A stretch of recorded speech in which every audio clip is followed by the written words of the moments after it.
Good morning, Wednesday, April 30th, 2025, here in House Transportation.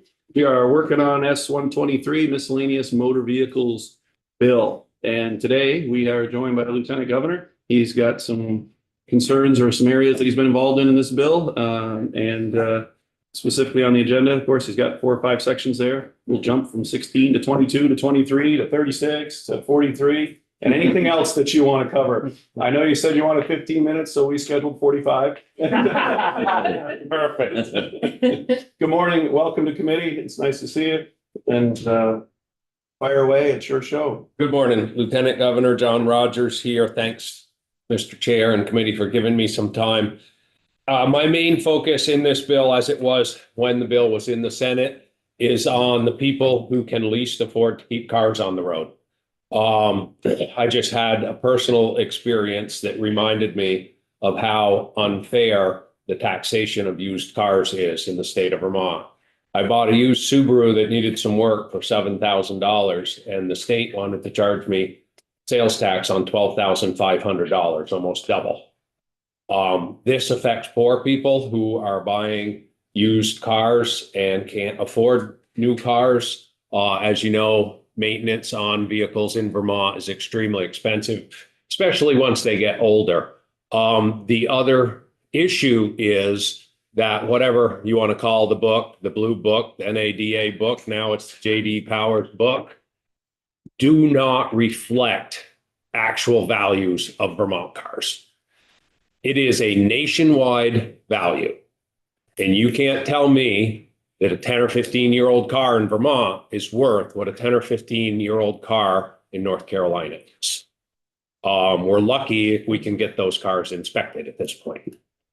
And so my proposal to the Senate Transportation Committee was that we go back to the system we once had in Vermont, where people who buy used cars pay the tax on the actual value, actual cost, what they paid.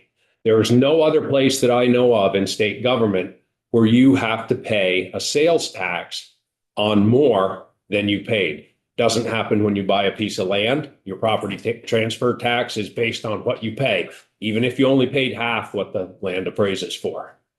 If you buy a diamond ring at an estate sale, you pay tax on what you pay for that ring. You don't pay on its appraised value. When you buy a used car from a used car dealer, if he sells you that used car for less than the J.D. Power's book value, you pay the sales tax on what you purchased it for. It is only through private sales where you are taxed on a higher amount than that car may actually be worth. And so to put it into perspective, I purchased that car because I needed something more efficient to run back and forth to Montpelier with than my pickup. I knew it needed some work. I had to pay sales tax on the front brakes that needed replacement, on the new tires, on the spark plugs, on the wheel bearing, on all the other things that I had to fix on that car. I am basically getting double taxed on. And I think it's unfair to the people who can least afford to keep cars on the road in Vermont. And so my proposal would be that both the buyer and the seller have to sign a piece of paper that says this is what I paid for the vehicle, and that is what it be taxed. That's proposal 1. Sure, if you want to. Sure, thanks for coming. We've heard a little testimony, about the process, J.D. Powers, et cetera. There was there's an opportunity for anybody who buys a car to go and get it appraised at a car dealer. Mm-hmm. Is that not working or not being used, too expensive? Well, why does that not work? Yeah, and so that's the question. Have you ever tried to get an appraised value from a car dealer? One of my friends told me that he tried to get one on his Toyota pickup, and they were going to charge him more than him being overcharged on the tax was going to be. So he just paid the tax.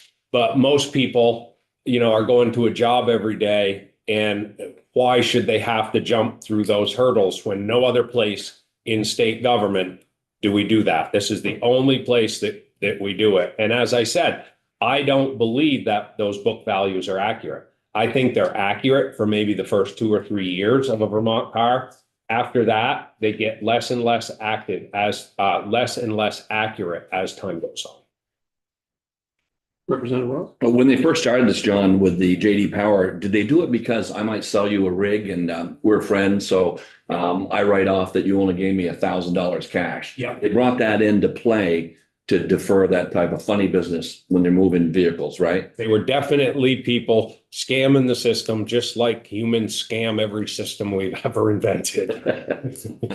I know in selling cars, when it was the Napa book or the NADA book rather, we took that to the bank at that time. And I know this is a replacement, but we certainly trusted that. But that was not a private sale like you're talking about. That was pumping trucks out of Hayes Ford in Newport City. But I can see both angles on that. And if the rig's only worth $7,000 like that Subaru and you get taxed for 12, that's wrong.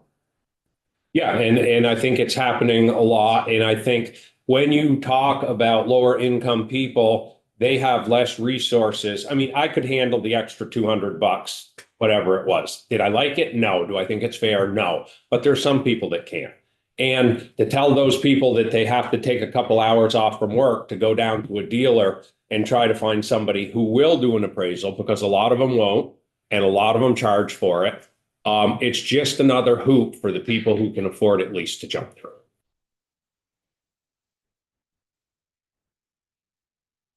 Representative Case? Do you have any idea what the impact might be? I know it's kind of rough to get a estimate how much less money would be taken in doing that. Well, and this, I had this discussion with the commissioner. I don't know what the impact would be, but if we're overcharging poor people, I think the impact is acceptable, whatever it is.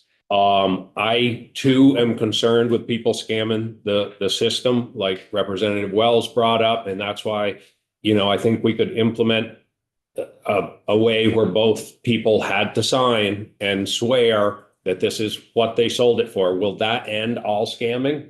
Absolutely not. But I think just as in other cases, I think most people will be honest about it. I mean, the same thing could be said about land deals. Well, who's to say that somebody didn't give them $20,000 cash before they signed the paper, so they didn't have to pay such a big property transfer tax? It can happen basically in anything that we buy and sell. And I think we have to do the best we can to control it, and then accept the outcome and accept the fact that there'll be a certain amount of people that'll figure out how to work the system. Onward to proposal number 2, which is this is really simple. Well, I had a question on that. Yeah, go ahead. Sorry, on section 36 in the bill, it says it requires, in effect, or you're asking to require the commissioner to establish an appeals process or whatnot that doesn't exist today, or updating the one they have today, or did you have conversations with them or we're about what? Yes, and we've had conversations, and the commissioner's been helpful, and the committee decided to allow the commissioner time to look at it, and I'm not that patient. This is what I would do. I would say we revert to the old system like I'm suggesting, and then give the commissioner time to look at it, which will light a little bit of a fire under the department to get it done. And then they could come back and we could change it in subsequent legislative sessions.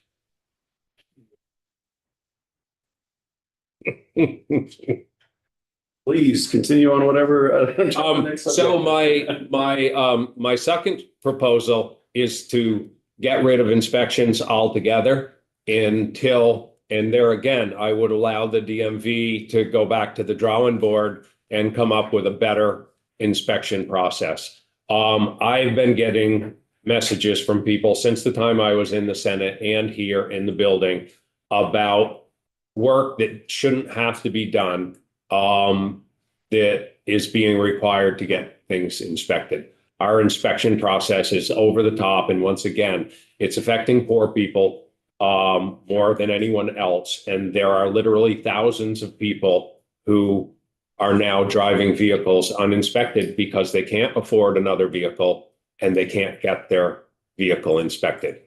And I really think that we should join all the other states, and there are many of them that don't have vehicle inspections. And we could look at a better process. I'm all for having safe vehicles on the road, but when I hear that people are having to replace brakes on brand new vehicles and, you know, year after year because they have rust on things, I just think it's unacceptable.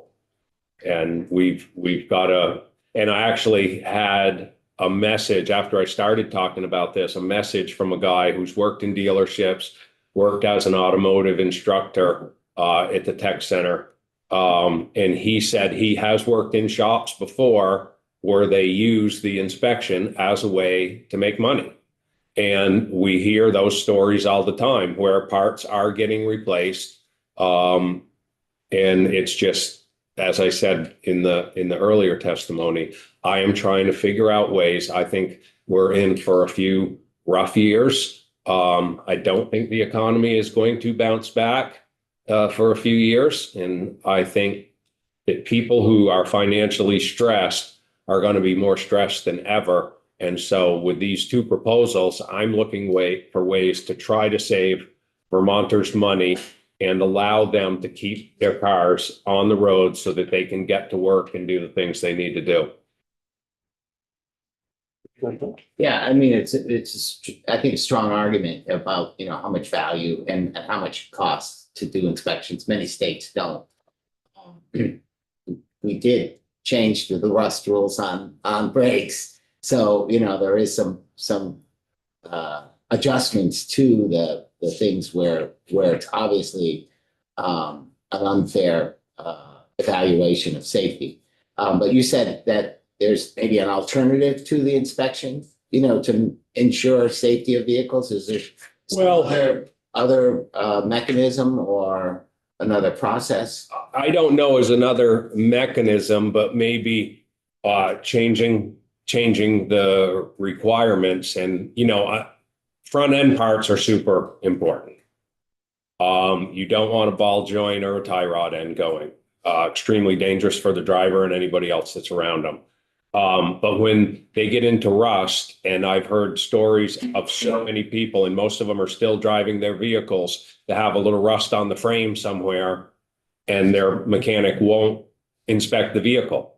I think that many of the mechanics are now a little bit paranoid of liability because of the new standards. And I think they're going above and beyond actual safety. And so this is either taking your vehicle off the road or making it so you're driving it illegal.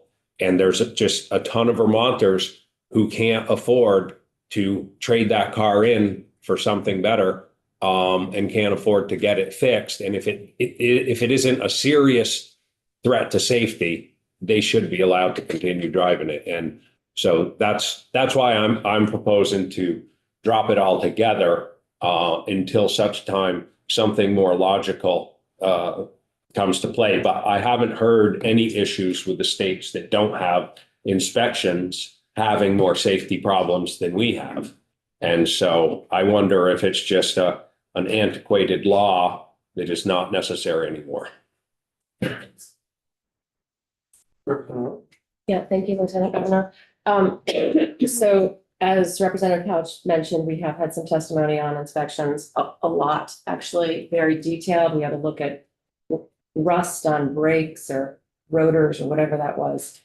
And I agree, you know, I mean, as I think most of us have cars and going in and getting your car inspected, and they give you a list of stuff that needs to be fixed, and you know, you don't really know if it's right or wrong. And but so my question is, and we also know that there are a lot of people who aren't getting inspected, who are driving their cars around uninspected versus a lot of us who are. So, you know, I guess my question is, just to push you on this a little bit, is there instead of completely getting rid of the inspection process, is there like a very basic process that you would propose that would make sure that a car, that someone will not get in a car that is about to, lose a tire or something and put themselves and others at risk versus all these other kind of incremental, a little bit of rust, a little bit of this, a little bit of that, which is really not essential to keeping people safe.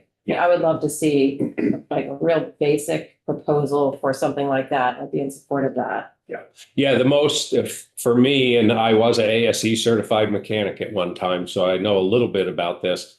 Front end parts and bearings on your front wheels, I think those are the most important components, because if a bearing or a ball joint or a tie rod end goes, you can lose control of the front end and the car is going to go where it wants to. So those, to me, are the real important ones, and making sure that the brakes are. Morning, Pat. What about emissions / catalytic converter that area that a lot of people that are activist related or that are clean air related have opinions on that? And if we're not inspecting at all, where does that leave us there? Yeah, and that's a good question, because very often when that check engine light comes on, it's a relatively simple fix and a relatively inexpensive component. So I'm all for having people keep those components up and working for emissions reasons. But we also have to accept the fact that sometimes you replace all those components and the check engine light is still on. And there are some cars that are notorious for it. I had a person from Bennington call me, and she had a Nissan pickup, changed every single component, spent $1,200, and then still couldn't get it inspected. And so we have to have an out. Somehow there has to be an out. I don't want people to not replace them if it's an easy fix, but on the other hand, I don't want people to have to take their car off the road because they're unfixable and that light stays on. There's a bill on our wall that talks about classifying the inspection, things like that, versus imminent or safety related versus advisory and whatnot, that has been on the wall. And that's Is that your bill, Patty? No, but we keep little cards and notes about it. that speaks to that idea that somehow that people would leave with a safety pass versus a recommended or something, at which some people indicate may happen already. But it seems like it's an all or nothing, fail, pass or fail, and you can still drive away. But Yeah. There's some discussion of that bill is particularly talking about sort of I don't know, is that almost like grades of passing? You pass, but you should do these. Yeah.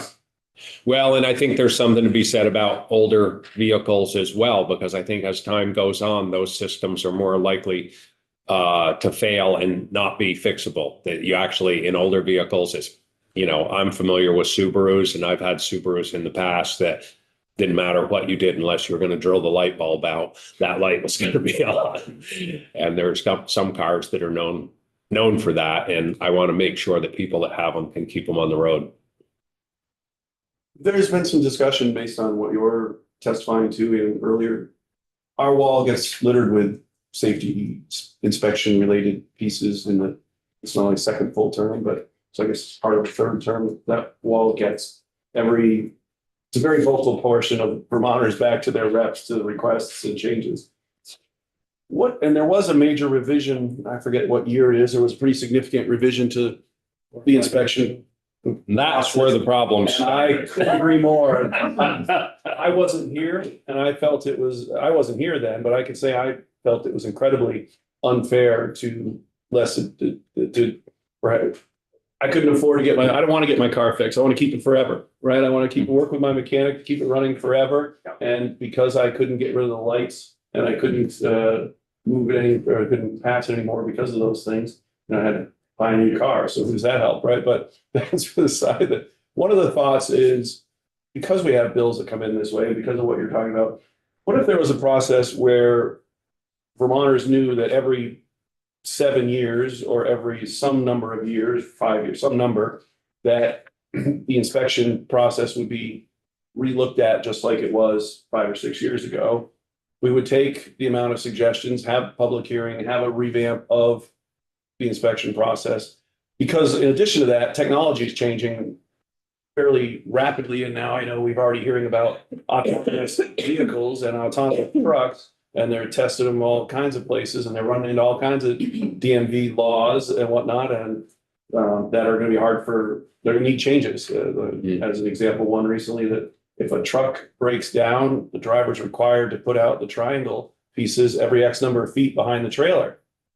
Well, that hasn't worked with the robot very well yet for the robot You're gonna have to vehicle to You're go gonna have to have robots that you can deploy to put those out. The rules, when they were written, didn't anticipate the use of all kinds of things that come in. And there are features added to vehicles that may not be directly related to safety, or there may not be related to operation of the vehicle that come up that might fail inspection. If we had a process that was X number of years and it was revamped and there was public input and then the DMV was required to do it again, and you knew that X number of years later it would all be done again, versus trying to handle them as a one-off and one bill at a time or one section of the bill. Is there a direction that you feel like that could possibly go versus doing away with them entirely?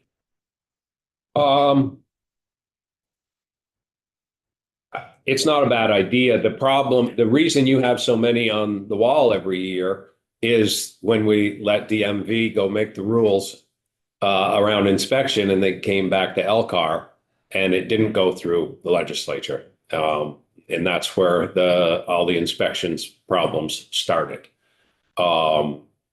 Personally, I still think it would be fine to go without the inspections. I also believe if we did a good job and created a system where inspections were only on, the front end parts and making sure brakes worked and the very basics of safety, if we did a good job on that, we'd probably get rid of a lot of the requests for changes, and then a periodic review, I think, would be in order.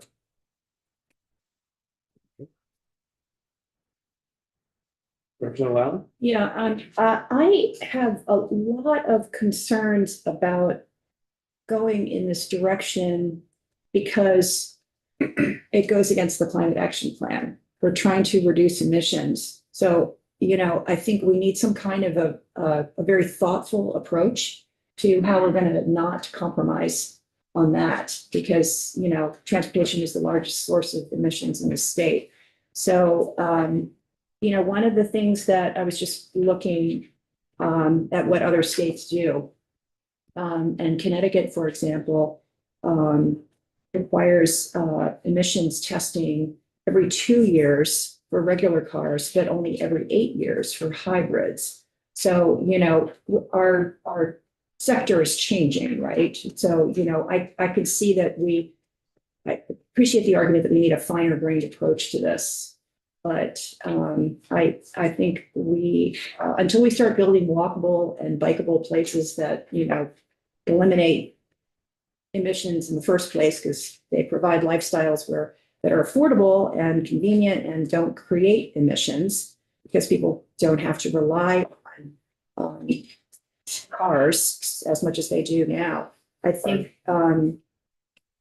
we do need to be bearing that in mind because unfortunately it's a rural state and we are creating impacts.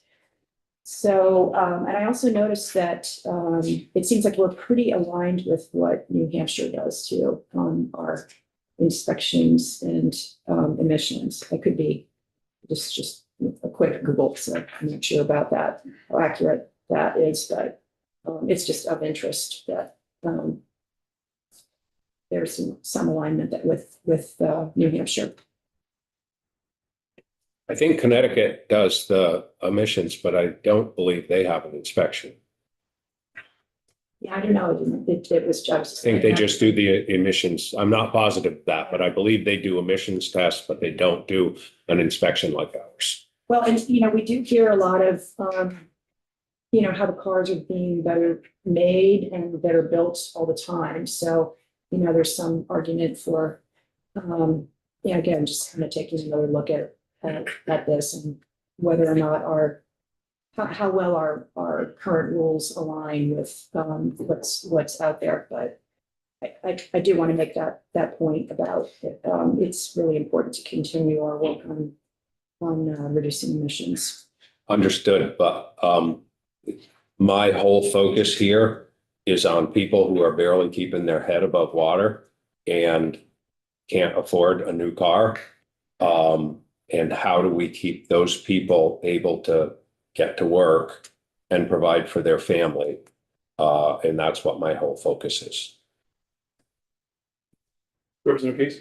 You know, down my way, they would love this for sure.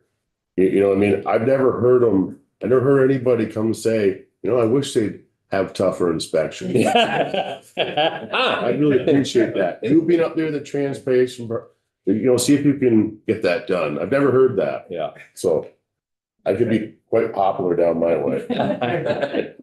And then if I could weigh into two other things just real briefly, I have been hearing from some constituents, and I don't know the specifics on this, but it used to be that if you had an older vehicle without a title, you could get it registered. And somebody flagged for me that now you're supposed to get a title for everything. Is that the case? So I would just push back on that again a little bit. There are vehicles, you know, that are 15 years old that have been around, and it's the people who can least afford to keep a vehicle on the road. And I think requiring them to have a title is problematic unless there's a way for them to take all the vehicle information in and get a title. Because there, again, it's the people who can least afford a new rig, have these older rigs that they pick up and fix up, and sometimes there's just no title to them. So I want to make sure there's a process for them to be able to legally register those. Yeah, I mean, you know, that was a change in the last couple of years, but I think there's a robust process because people also get an old car that they restore. You know, they got out of a barn or something and, you know, they need to go through the same process. So we've had testimony and there was a little pushback in the beginning because the process wasn't well thought out, but, you know, we certainly could speak to DMV again about, Okay. there is a process, you know, that. Okay, thank you. Well, I haven't talked with DMV about it, but I probably should so that I can inform my constituents that there is a process, but that is something I've been hearing about since the change. I don't know if you want to comment or not, or you want me to go to Representative McCoy first. I mean, it's your choice. You don't have to comment. I can make a comment. Andrew Collier, Commissioner DMV. So the way that the rules are now, we have to have a title, and there is a process through DMV in which someone can get a title,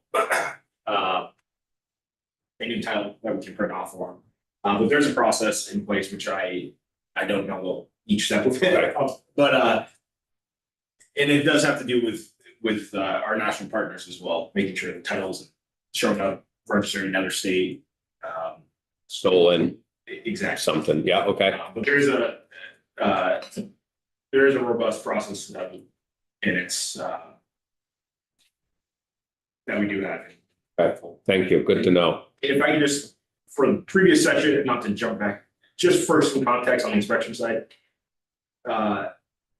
It's kind of, I just want to clarify, there's two kind of separate buckets with the inspections. There's the, I would call it a safety check, which is, I think most of our complaints are, but the emission side is DEP requires us to have, not us, but DECs, that we actually share the inspection manual with DEC. So that section, I know there's a federal nexus of we're in the ozone corridor, so states like Connecticut, New Hampshire, us, Maine, have to do that. So I'm just adding a little color to that previous conversation. Yeah, thank you. Representative McCoy. So I phoned a friend, my sister in Connecticut. They do have inspection, the emissions testing every 2 years and no inspection. Okay. But she that's what I also thought. says if you go to a auto shop and most of them give complimentary inspections and tire rotations with an oil change. Mhm. That doesn't mean everybody goes to get their oil changed through a shop. There you go. Well, Representative. So we talked about a lot of different issues and having to do with purchase and use tax, all the different issues around the inspections and the issues on how we're going to do that. Now, have you see in section 43 of this of the DNV bill that calls for a study? Mhm. Do you think that would be something that we could start to go and look at all these issues that we have? That maybe, anyway, that's Yeah. for you, Governor. Yeah. Lieutenant Governor. I think a study is better than nothing. I think the change in the way we tax things, I would personally advise the committee to make that change. And if the study turns up that we should be doing it a different way, then we change it again. In the meantime, all the folks that are buying used cars so that they can get to work and do everything else they have to do are paying hundreds of extra dollars in taxes that instead of going to the state of Vermont could be going into fixing their car up and keeping it on the road. That's my big concern. Thanks. And especially with what's happening federally and many programs that help take care of poor people being cut, I think there is going to be a lot of pressure on those folks for the next few years. The one last thing I would like to bring up, Mr. Chair, I don't know if this committee is talking about heavy trucks, the electric heavy trucks, but that is something that was implemented by the legislature, and it should be either postponed or gotten rid of altogether. Electric trucks do not work. And it's fine to drive a couple people around on a battery, but when you put 60,000 pounds of gravel or 10,000 gallons of milk on a truck and you have to drive it all day, there is no way they'll work. They cost twice what a diesel truck does. And no business is going to want to buy them because they won't be able to run their business with them. And so I don't know if this committee is talking about that. But personally, as a person who has trucks and has talked with truck dealers and lots of other businesses that own trucks, this truck mandate will not work. And I know that Casella went out and bought an electric garbage truck because he has a good business, makes lots of money and wanted to try it. And that truck remains parked most of the time because even running around the city picking up garbage, it can't do the job. Batteries don't hold up under heavy loads. Well, we do have a bill on our wall. It's not on our agenda, but I do appreciate you sharing your thoughts on it. But it's not currently on our agenda.